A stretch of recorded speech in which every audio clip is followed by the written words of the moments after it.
Baik, assalamualaikum warahmatullahi wabarakatuh. Sebelumnya, perkenalkan nama saya Balda Ari Jagoza dengan NIM 22402100. Di sini saya akan menerangkan tentang overmatch atau keadaan memaksa dan konsep ganti rugi. Nah, yang pertama adalah Overmatch dalam arti luas berarti suatu keadaan di luar kekuasaan manusia yang mengakibatkan salah satu pihak dalam perjanjian tidak dapat memenuhi prestasinya atau tidak bisa memenuhi perilakunya.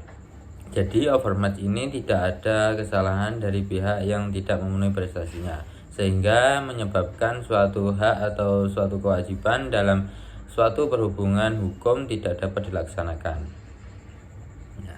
Penjelasan hukum. Dalam KUH Perdata, istilah overmatch juga terdapat pada Kitab Undang-Undang Hukum Pidana atau KUHP. Seperti yang disebutkan dalam pasal 48 dan 49 KUHP bahwa seorang tertuduh tidak boleh dihukum jika tindak pidananya yang dilakukannya itu dalam keadaan overmatch atau dalam keadaan memaksa. Jadi dalam hukum pidana, suatu perbuatan yang overmatch atau perbuatan yang melawan hukum, tetapi perbuatan itu dilakukan di bawah tekanan atau pengaruh overmatch melepaskannya dari pelanggaran dari tuntutan. Seperti itu. Dan selanjutnya adalah overmatch menurut Islam. Overmatch sendiri ini diistilahkan dengan keadaan darurat. Dan dalam kaidah usuliyah disebutkan keadaan darurat memperbolehkannya hal-hal yang dilarang. Kaidah ini maksudnya adalah apabila dalam suatu keadaan yang memaksa, yakni suatu keadaan yang mengharuskan seseorang untuk melakukan sesuatu yang pada hakikatnya itu dilarang, maka melakukan perbuatan tersebut diperbolehkan karena apabila tidak demikian itu akan dapat menimbulkan suatu madharat baginya.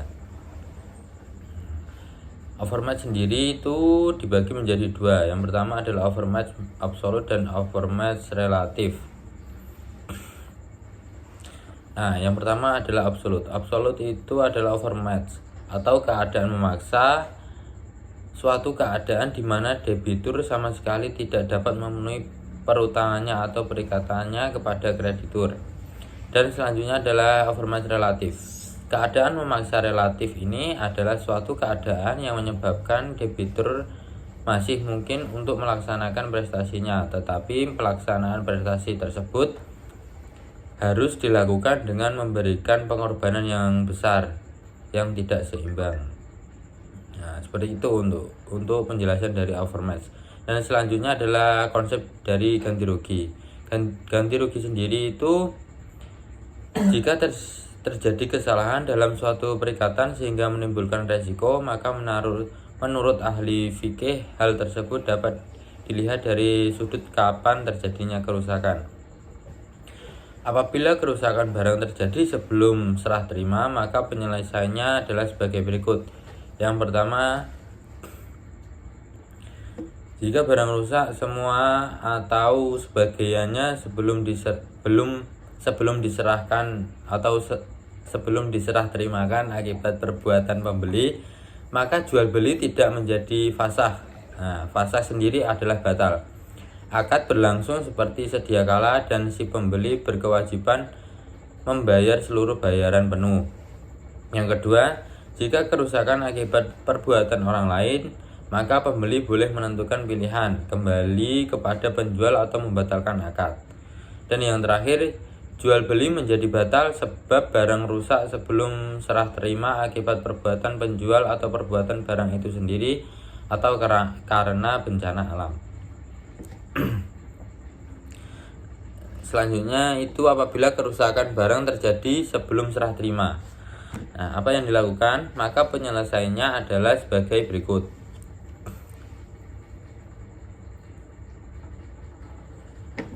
Jika sebagian barang rusak karena perbuatan penjual, pembeli tidak berkewajiban membayar terhadap kerusakan tersebut. Sedangkan untuk yang masih utuh boleh menentukan pilihan pengembaliannya dengan pemotongan harga. Selanjutnya, jika kerusakan akibat ulah barang tersebut, penjual tetap berkewajiban membayar.